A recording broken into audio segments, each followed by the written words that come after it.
Kenapa hidup saya susah terus? Oh, ada program yang salah yang pernah masuk ke alam bawah sadar saya menjadi lapisan mental saya, lapisan emosional saya. Makanya saya harus berupaya untuk mengubahnya, program itu. Nah, dalam bahasanya Imam Al-Ghazali dalam kitab Mishkatul Anwar, semua cahaya luar disebut cahaya majasi. Nah, yang dibutuhkan oleh kita adalah cahaya kesadaran. Cahaya dengar hidup itu susah dan penuh perjuangan. Misalkan dia sering mendengar cari uang itu perlu kerja keras. Dia sering mendengar sebetulnya uang itu hanya bisa dikuasai oleh orang-orang tertentu, sehingga kita tidak berhak. Dia sering mendengar misalnya mencari uang itu hanya lewat pekerjaan-pekerjaan tertentu. Di luar itu tidak ada pekerjaan yang menghasilkan uang. Nah, batasan-batasan itu sebetulnya itu akan menjadi pengendali ya bagi kepribadian seseorang.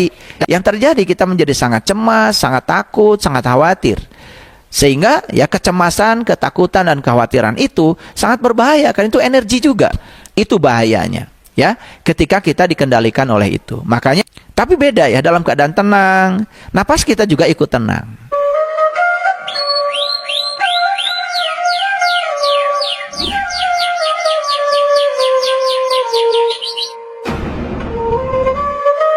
Bismillahirrahmanirrahim. Assalamualaikum warahmatullahi wabarakatuh. Syukur alhamdulillah kita sekarang masih diberi kesempatan untuk terus meniti kesadaran kita. Semoga akhirnya kita akan sampai di puncaknya kesadaran yang namanya Sidrah Al-Muntaha, puncaknya kesadaran. Kita sampai di kesadaran murni kita.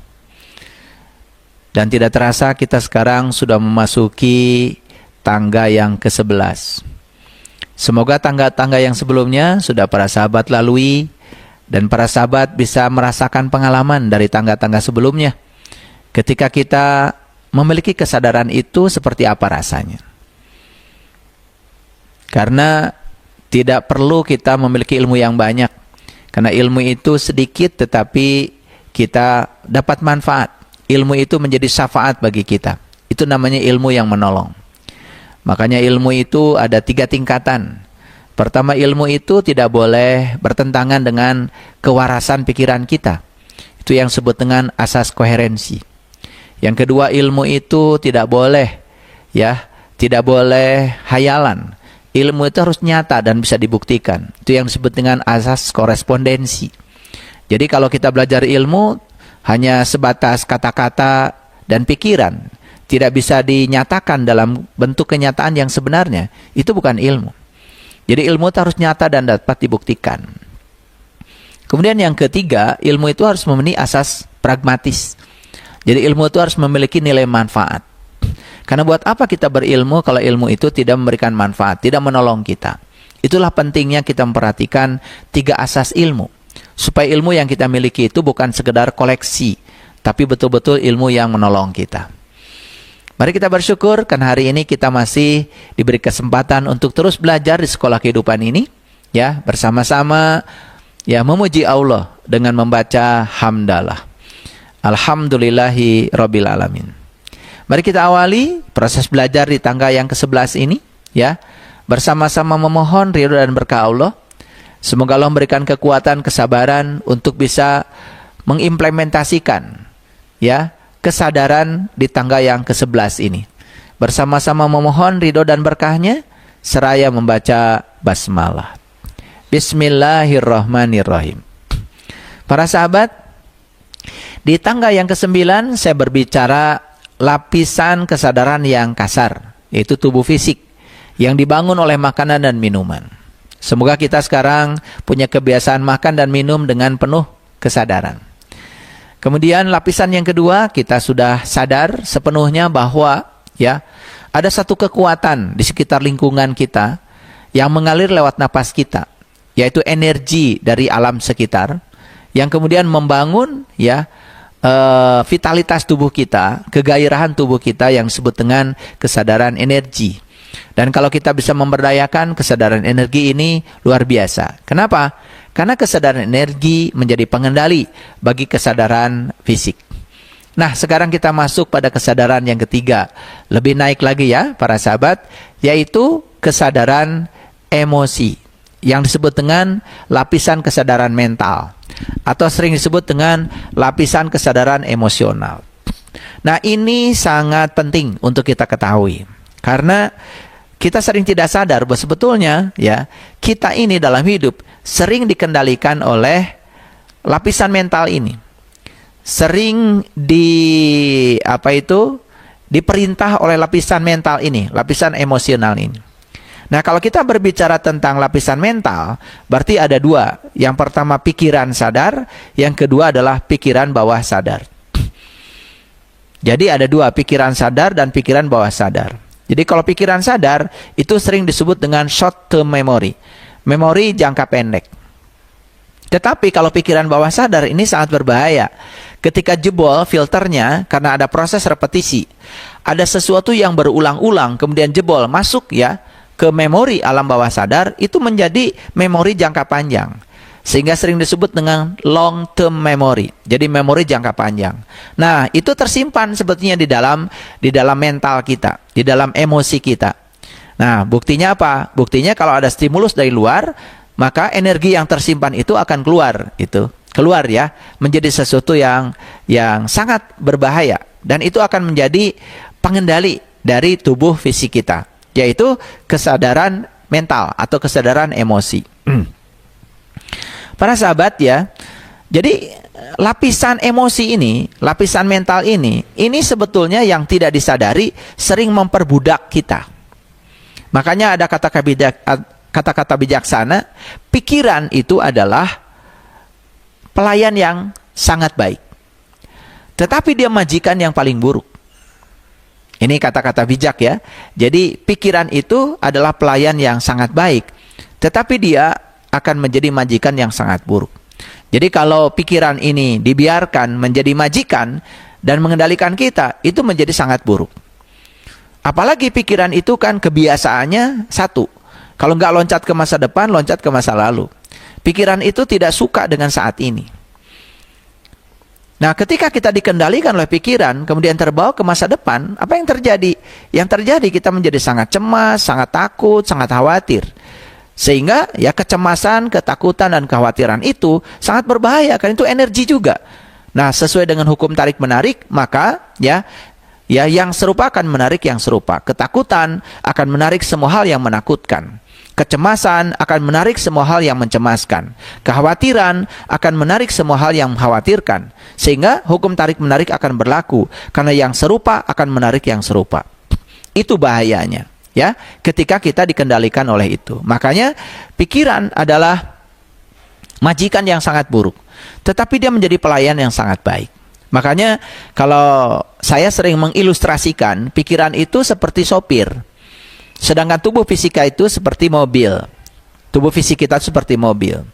Nah, tentu saja ya, di dalam diri kita ada penumpangnya, yaitu jiwa kita. Nah, nanti di kesadaran berikutnya kita akan berbicara tentang intelijensia. Itu yang menyangkut jiwa kita nanti. Nah, yang namanya sopir itu ketika mengendalikan mobil, itu mengendalikan tubuh fisik, itu kan tergantung. Ada sopir yang sopan, ada sopir yang ugal-ugalan. Nah, bayangkan ya, kalau lapisan mental ini ugal-ugalan dan kemudian diizinkan mengendalikan tubuh fisik, maka tubuh fisik juga akan dikendarai oleh lapisan mental ugal-ugalan. Persis seperti sopir yang ugal-ugalan kemudian mengendali sebuah mobil. Kan itu peluang untuk terjadinya kecelakaan dan terjerembab pada situasi yang menyulitkan itu sangat besar. Nah, itulah pentingnya kita untuk mengontrol lapisan yang ketiga ini, yang disebut dengan lapisan mental atau lapisan emosi. Coba para sahabat perhatikan. Pikiran yang kacau, itu kan akan membuat nafas kita jadi kacau. Perhatikan ya, ketika orang pikirannya kacau, itu nafasnya kacau. Mungkin para sahabat sudah merasakan, ketika pikiran kacau, perasaan kita juga kacau. Ketika perasaan kita kacau, semua organ tubuh kita semuanya kacau. Bahkan napas kita pun menjadi kacau.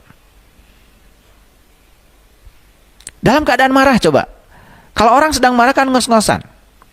Itu artinya ketika seseorang marah, itu kan ngos-ngosan. Nah, marah itu karena apa? Dia sedang dikendalikan oleh lapisan mental, lapisan emosional yang tidak terkendali. Tapi beda ya, dalam keadaan tenang, napas kita juga ikut tenang.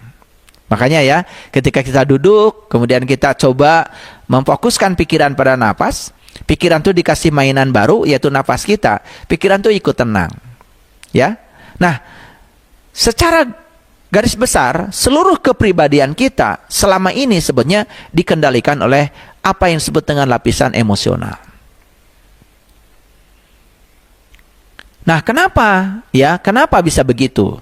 Karena para sahabat, ya, pengendali utama dari tubuh fisik kita itu adalah pikiran. Nah, sedangkan pikiran itu, hati-hati ya, pikiran itu bukan buatan Allah. Karena yang buatan Allah itu adalah otak. Hardware-nya buatan Allah. Tapi pikiran itu adalah software yang diinstalkan ke dalam hardware. Itu sebenarnya buatan lingkungan. Oleh karena itu maka, ya, apa yang terbentuk menjadi lapisan mental seseorang, lapisan emosi seseorang, itu pembentuk utamanya adalah lingkungan. Lingkungan yang terdekat adalah keluarga. Makanya perhatikan ya, perhatikan.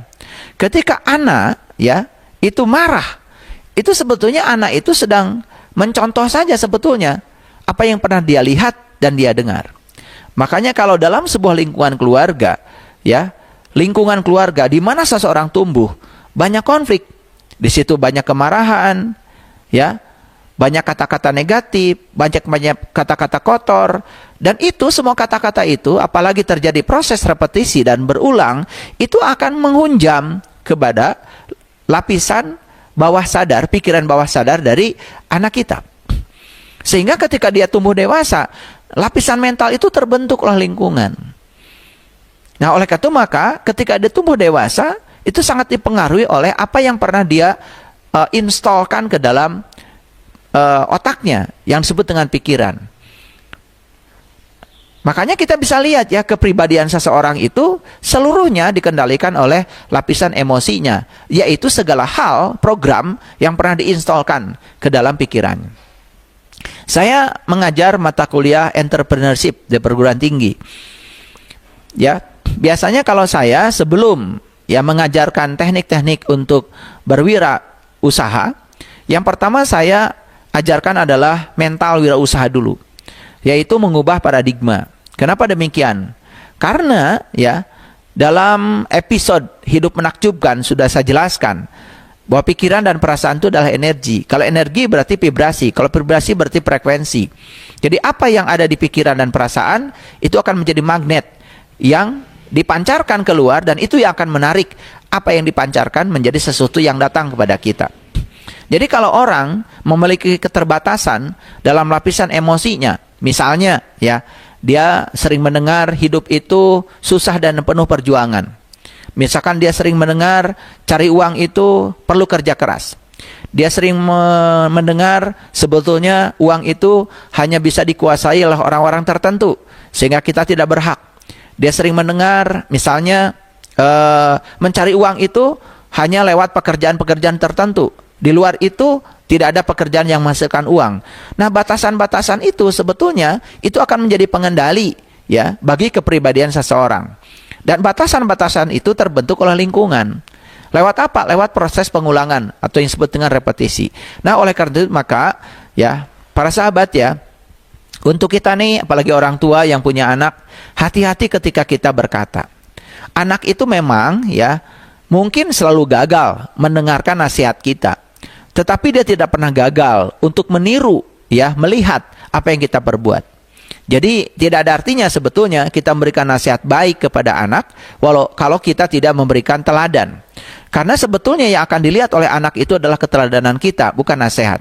Mungkin anak kita gagal mendengarkan nasihat kita, tapi dia tidak pernah gagal untuk bisa meniru dan mencontoh apa yang kita lakukan, apa yang kita katakan, apa yang kita pikirkan. Dia akan mencontoh kita.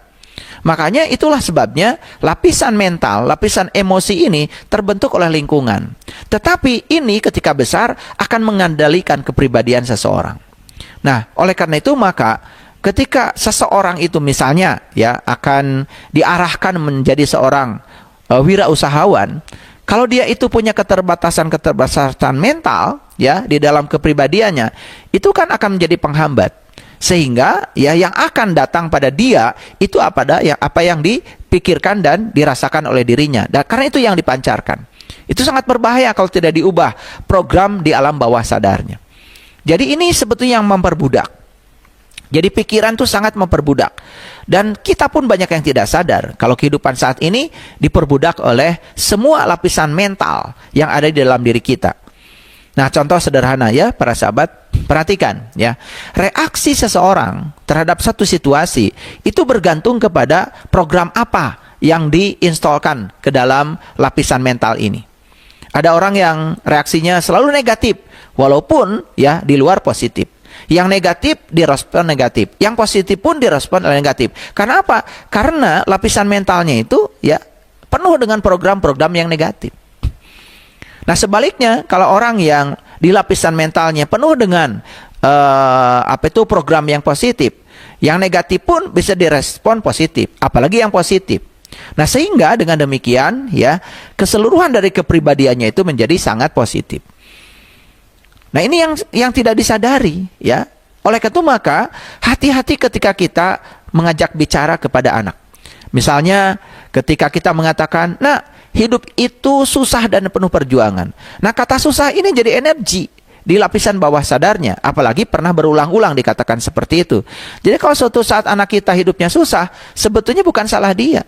Ada program yang pernah kita instalkan di lapisan mentalnya.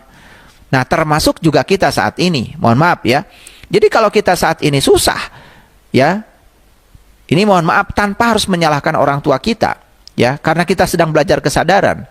Jadi kesusahan ini bisa jadi adalah warisan dari kata-kata yang pernah diinstalkan oleh lingkungan kepada kita. Oleh itu maka kita sekarang harus sadar. Kenapa hidup saya susah terus? Oh, ada program yang salah yang pernah masuk ke alam bawah sadar saya menjadi lapisan mental saya, lapisan emosional saya. Makanya saya harus berupaya untuk mengubahnya, program itu. Nah, itu yang disebut dengan self-hypnosis. Jadi kita itu harus bisa menghipnosis diri kita sendiri. Jadi kita memberikan keyakinan kepada kita ya bahwa sebetulnya hidup itu tidak susah, hidup itu mudah. Makanya daripada kita memasukkan program hidup itu susah dan penuh perjuangan, kan lebih bagus kita menginstalkan program hidup itu mudah dan menyenangkan. Nah, untuk mengganti dari hidup susah dan penuh perjuangan menjadi hidup itu mudah dan menyenangkan, ini perlu self-hypnosis.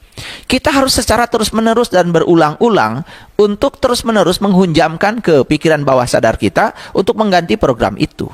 Nah, oleh karena itu maka ya, kalau kita sudah bisa self-hypnosis, artinya kita sudah bisa merubah semua program yang di alam bawah sadar kita, ini akan mengubah kesadaran kita.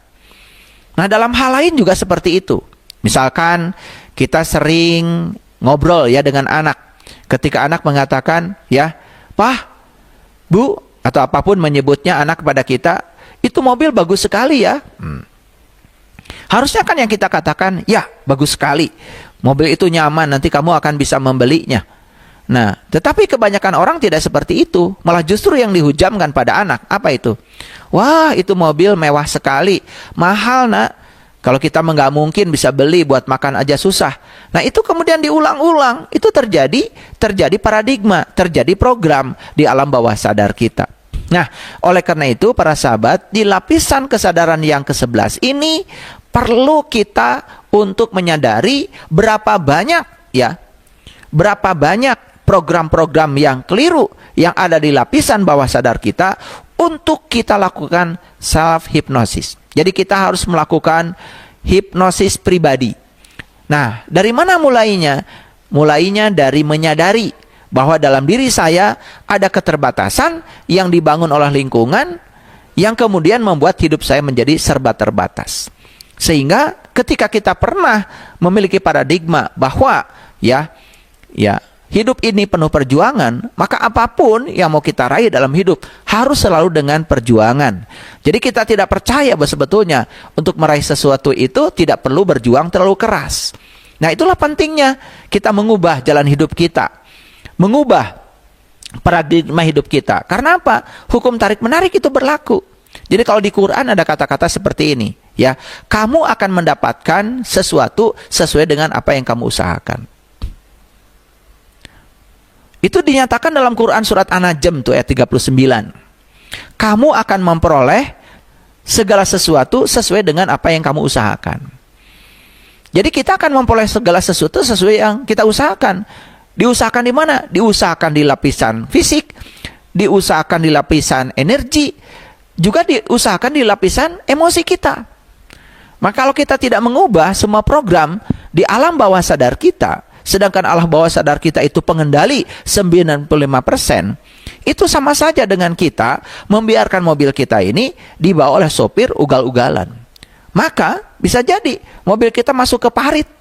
Nah, ketika masuk ke parit, itu yang disebut dengan tubuh kita mengalami kesakitan. Itu akibat dari lapisan mental kita yang tidak pernah dikendalikan.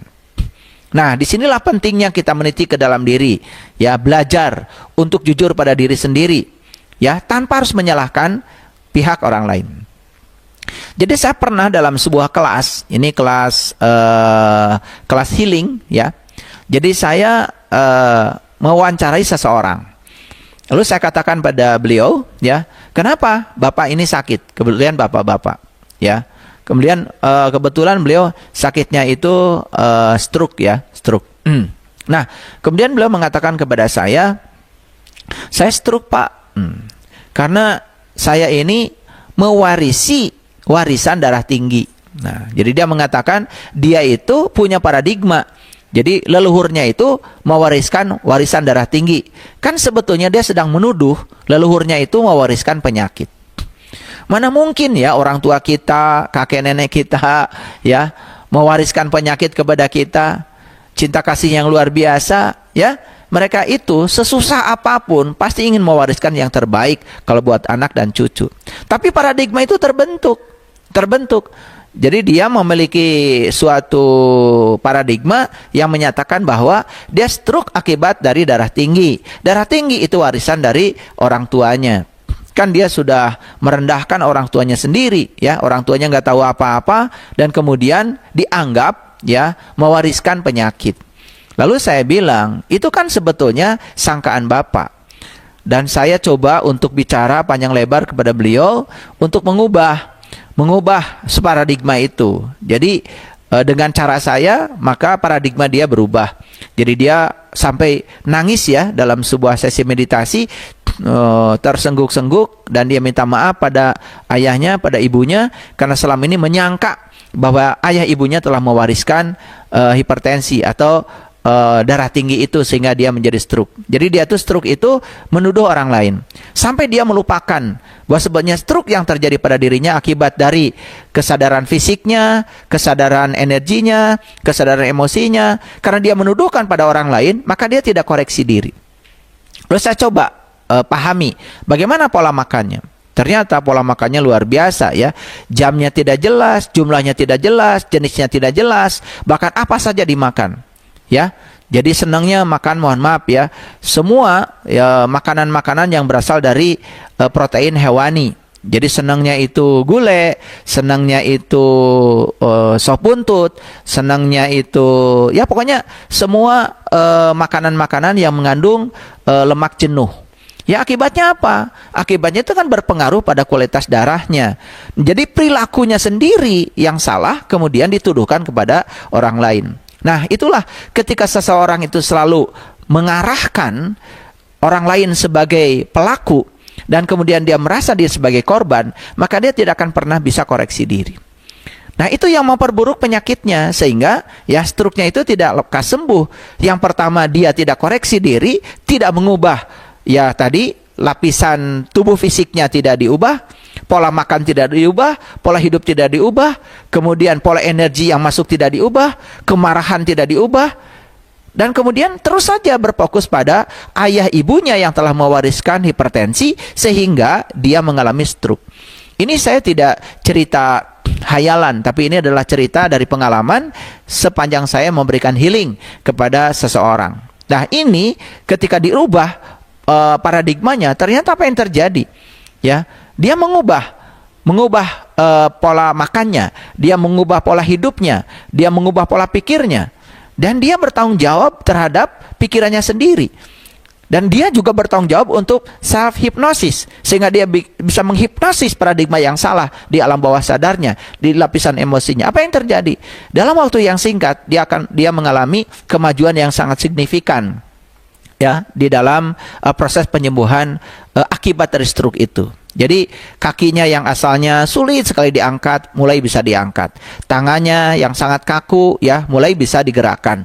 Nah, itu semua kan sebetulnya berasal dari paradigma. Nah, itu sebabnya banyak orang yang tidak sadar bahwa sebetulnya kepribadian dia saat ini sangat dikendalikan oleh apa? Diperbudak oleh lapisan mental, lapisan emosional. Nah, penting kita untuk mengubah, ya, yang disebut dengan program alam bawah sadar kita dengan self hipnosis, sehingga kita bisa mengubah semua sudut pandang yang buruk, sehingga itu menjadi menolong diri kita sendiri. Nah, inilah para sahabat. Jadi saya ingin sekali lagi menegaskan bahwa ketika supir tadi itu diizinkan membawa kendaraan ini, ya, ugal-ugalan, maka kendaraan ini akan dibawa oleh supir pada situasi yang sangat buruk. Nah, supir yang saya maksud adalah lapisan emosi, lapisan mental yang di dalamnya adalah penuh dengan kegelapan yang disebut dengan ego. Nah, itulah ada istilah ego. Jadi ego itu sebetulnya adalah kita sedang menjadi diri palsu pada saat kita, ya, dikendalikan oleh lapisan mental, lapisan emosional kita sendiri.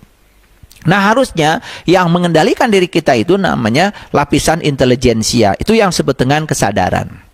Jadi dalam diri kita itu ada yang disebut dengan kendaraan, ya, tubuh kita, ada yang disebut dengan sopir, ya, pikiran kita, ada yang disebut dengan penumpang, itu adalah jiwa kita.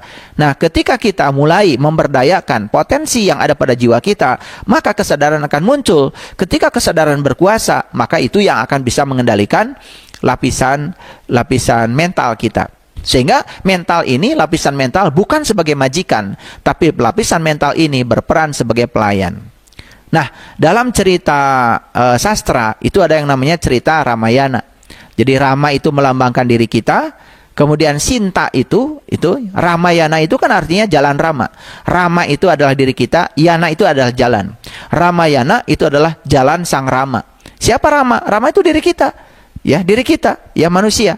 Nah, karena dalam diri manusia ada yang namanya Sinta. Sinta itu adalah kesadaran. Jadi kesadaran itu berpusat pada jiwa, berpusat pada ruh. Itu yang disebut dengan intelijensia. Nanti akan saya bicarakan di tangga yang ke-12. Tetapi, ya, di dalam diri kita ada yang namanya pikiran. Nah, pikiran itu sering dilambangkan dalam cerita sastra sebagai Rahwana, atau sering disebut dengan Dasamuka. Jadi Rahwana, Dasamuka artinya adalah, ya, 10 wajah. Jadi artinya ketika kita dikendalikan oleh pikiran gelap kita, emosional kita, lapisan mental kita, maka apa yang terjadi? Lapisan mental dan emosional yang belum diterangi oleh cahaya ilahi itu akan menjadi ego. Nah, ketika kita dikendalikan oleh ego, sangat berbahaya. Sehingga kesadaran pun, ya, yang rendah akan dikendalikan oleh lapisan ego ini. Nah, itu yang menyebabkan manusia gampang sekali terjerumus pada situasi yang buruk, pada kesengsaraan, pada penderitaan. Dan itu tidak disadari bahwa sebetulnya itu adalah buah dari lapisan ego, lapisan emosi, lapisan mental yang terlalu berkuasa dalam diri kita. Makanya dalam cerita sastra itu, ya, Rama itu setelah kehilangan kesadaran, intelijensianya, Sintanya itu, karena dicuri oleh pikiran, Rahwana, makanya Rahwana digambarkan sebagai penguasa negeri Alengka. Alengka itu pikiran sebetulnya. Jadi Rahwana ini adalah penguasa pikiran. Ketika pikiran, emosi terlalu berkuasa untuk menjadi pengendali. Makanya dibuatlah yang namanya jembatan untuk menjemput apa yang disebut dengan Sinta itu. Lalu dibantu oleh Hanuman.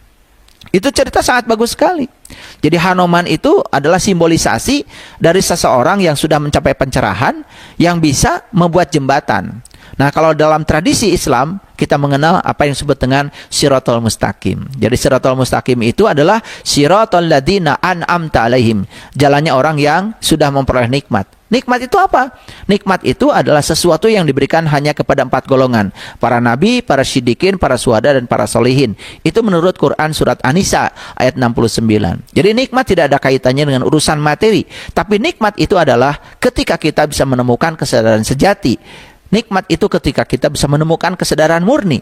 Nikmat itu ketika kita bisa tinggal di puncak kesadaran kita. Itulah nikmat. Nah, ketika kita sudah menemukan jembatan Shiratal Mustaqim untuk meraih nikmat itu, maka apa yang terjadi? Sinta yang hilang, dari Rama itu bisa kembali ke pangkuan Rama, sehingga Rahwana menjadi tidak berdaya. Nah, kita dalam hidup ini harus mencapai sebuah kesadaran di mana Rahwana, si Dasamuka itu tidak berdaya lagi dalam diri kita. Yang berdaya adalah intelijensia kita. Yang berdaya adalah kesadaran kita. Saya tidak berbicara intelektualitas. Karena intelektualitas itu bentukan dari luar. Itu adalah karakter. Makanya di kajian yang sebelumnya saya sudah menjelaskan perbedaan karakter dengan kesadaran. Jadi orang yang berkarakter dengan orang yang berkesadaran sangat berbeda. Karena kalau orang yang berkesadaran pasti berkarakter, tapi orang yang berkarakter belum tentu berkesadaran. Karena kalau kesadaran itu dari dalam, sedangkan karakter bentukan dari luar. Semua bentukan dari luar itu pasti ya sementara. Sama seperti cahaya. Cahaya dari luar semua sementara. Cahaya matahari walaupun umurnya bisa 12 miliar tahun, tetap aja matahari akan hilang suatu saat. Matahari tidak bersinar lagi. Maka disebut cahaya semu. Nah, dalam bahasanya Imam Al-Ghazali, dalam kitab Mishkatul Anwar, semua cahaya luar disebut cahaya majasi. Nah, yang dibutuhkan oleh kita adalah cahaya kesadaran. Cahaya yang tidak disentuh api. Cahaya dari dalam diri. Makanya siapapun yang sudah menemukan cahaya dalam dirinya, itulah orang-orang yang berkesadaran. Dan orang yang sudah berkesadaran seperti ini, pasti lapisan mental, lapisan emosinya terkendali oleh lapisan intelijensianya. Sampai ketemu di tangga yang ke-12. Saya akan berbicara lebih dalam tentang lapisan intelijensia. Terima kasih para sahabat. Assalamualaikum warahmatullahi wabarakatuh.